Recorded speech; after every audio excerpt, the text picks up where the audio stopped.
Sors új kezdet, remél és küzd az ember, keresni, hogy lehetne boldog.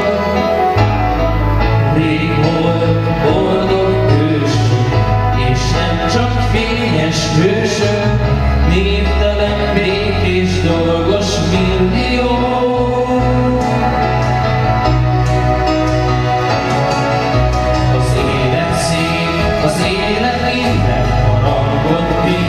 Semmi nincsen, a legnagyobb kincs mégiscsak tiéd. Ösztön vár és képzelet, küld, hogy